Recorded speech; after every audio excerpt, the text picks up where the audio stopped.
वह ठीक मेरे सामने से गुजरी एकदम अचानक। मन में बेचैनी सी हुई। उसने शायद देख लिया था मुझे, लेकिन अनदेखा करके पल भर में बिल्कुल नज़दीक से निकल गई, जैसे अजनबी था मैं उसके लिए। कोई जान पहचान ही ना हो, इस जन्म में मिले ही ना हो कभी।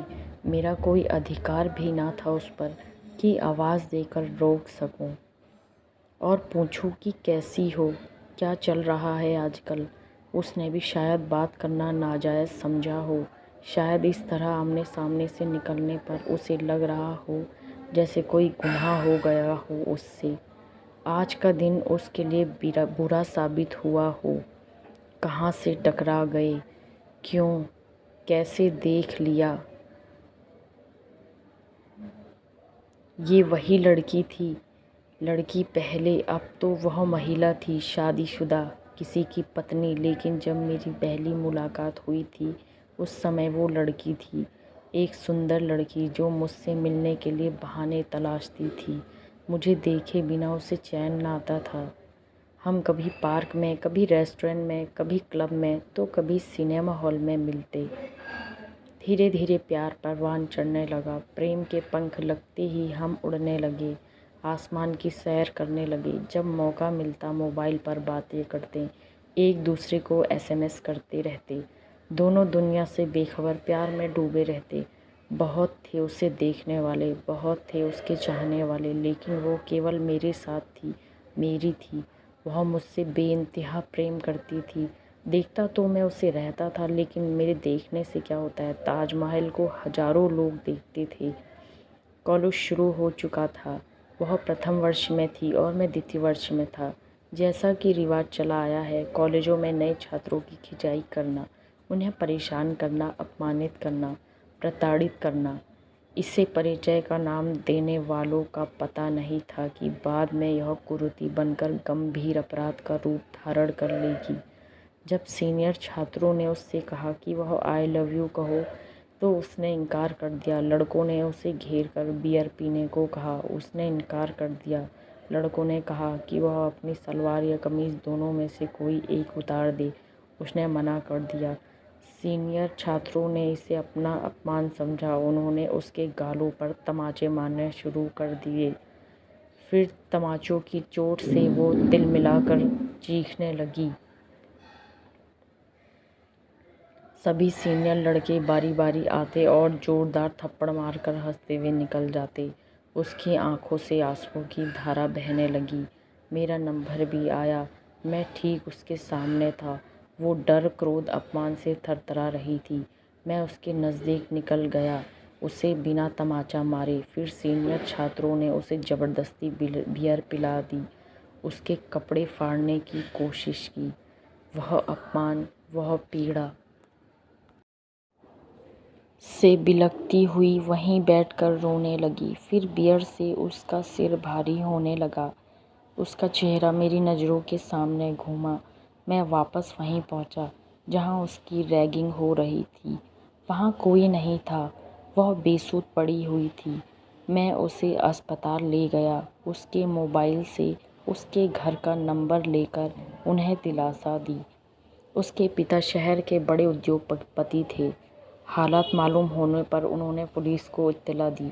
लड़की के पिता के पास धनबल, राजनीतिक बल था। उन्होंने कॉलेज की ईंट से ईंट बजा दी। इससे पहले कि लड़कों पर कोई कानूनी कार्रवाई होती, उन्होंने लड़की से अस्पताल में जाकर माफ़ी मांग ली। बात खत्म हो गई। उसके पिता ने मेरा शुक्रिया अदा किया। जब छोटी औकात वाले का शुक्रिया अदा किया जाता है, उसे शुक्रिया के रूप में कुछ रुपए दिए जाते हैं, ये कह कर कि रख लो, प्यार से दे रहा हूँ। मेरे मना करने की हिम्मत नहीं हुई, ना चाहते हुए भी लेने पड़े। एक करोड़पति आदमी, आलीशान कोठी, गेट पर दरबान, लाइन से खड़ी महंगी चमचमाती गाड़ियाँ। मैं उनके व्यक्तित्व के आगे दब गया था।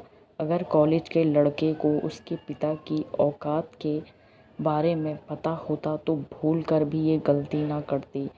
अब सब उससे संबंध बनाने का प्रयास करने लगे, लेकिन उसने मुझे देखा उस नज़र से जिस नज़र से इस उम्र में हर कोई चाहता है कि उसे देखा जाए। वह मुझे कॉलेज कैंटीन में ले जाती।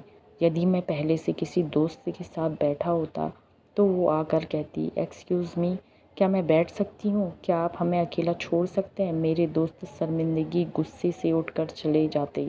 हेलो, मैं सरिता, उसने हाथ बढ़ाया। मैं देव, मैंने हाथ बढ़ाया।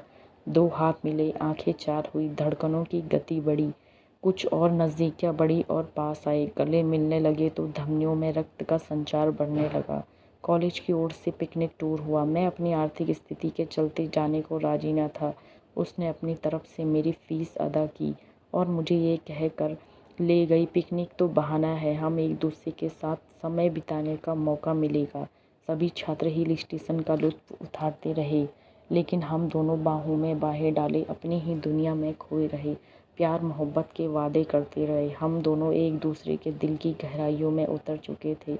उसने कहा, मैं तुमसे प्यार करती हूँ, तुम्हारे बिना जी नहीं सकती। प्यार तो मैं भी तुमसे करता हूँ, लेकिन इस प्यार का अंजाम क्या होगा? मैंने उससे कहा, वही जो हर प्यार का होता है। मैं गरीब हूँ तो क्या हुआ, अपने पिता से पूछ कर देखना।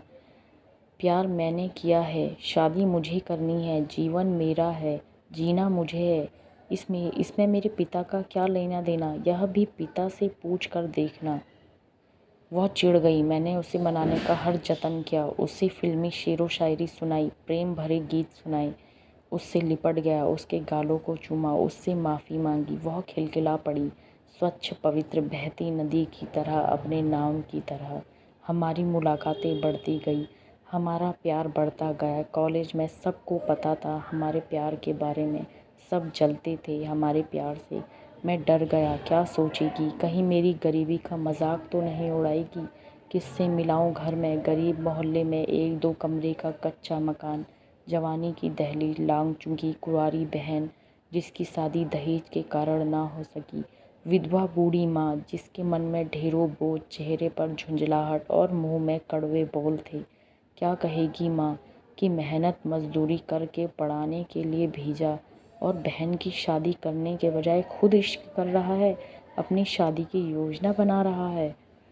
खैर सरिता नहीं मानी। मैं उसे घर ले गया। वह बहन से मिली, माँ से मिली, प्यार से बातें हुई, चाय नाश्ता भी। लेकिन सरिता के जाने के बाद माँ ने मुझसे कहा तो नहीं, लेकिन खफा खफा सी नज़र ज़रूर आई। उनका अनकहा मैं समझ गया। मुझे नौकरी तलाश कर घर चलाना है, मुझे हर हाल में बहन की शादी करनी है, ये मेरा दायित्व है, बाकी सब बाद में। पढ़ाई के साथ साथ मैं नौकरी के फॉर्म भी भर रहा था, तैयारी भी कर रहा था नौकरी की, लेकिन हर जगह से नाउम्मीदी, असफलता। घर में घुटन सी होती, पढ़ाई से मन हटने लगा था, लेकिन मेरे हाथ कुछ ना था। मेरे पास एक सीधा साधा रास्ता यही था कि सरिता से शादी करके घर जमाई बनकर अपनी गरीबी से मुक्ति पा लेता, लेकिन आत्मसम्मान आता रहा। सरिता करोड़पति पिता की इकलौती बेटी थी। वह प्यार के खुमार में महल के झोपड़े में आने को तैयार थी। वो मुझे झोपड़े से महल में ले जाने को भी राज़ी थी, लेकिन मेरी समझ में नहीं आ रहा था कि क्या करूं और क्या ना करूं। मैं कैसे एक कलकल बहती पावन शुद्ध साफ नदी का रुख मोड़कर अपनी उस गरीबी के दलदल में ले आऊं। कितने दिन रह पाएगी, कैसे उन अभावों को सह पाएगी। क्यों लूँ मैं उससे इतनी बड़ी कुर्बानी, कैसे मैं उसके घर जाकर अपने ज़मीर को मार कर उसकी अमीरी में अपना मुंह छिपा लूँ। क्या सोचेगी मेरी बूढ़ी माँ, जिसके पास पूंजी के नाम पर सिर्फ मैं था। तुम्हारी समस्या क्या है? सरिता ने पूछा। मैं सबसे राजी हूँ, या तो तुम निकलो अपनी गरीबी से या फिर मुझे ले चलो अपनी गरीबी में।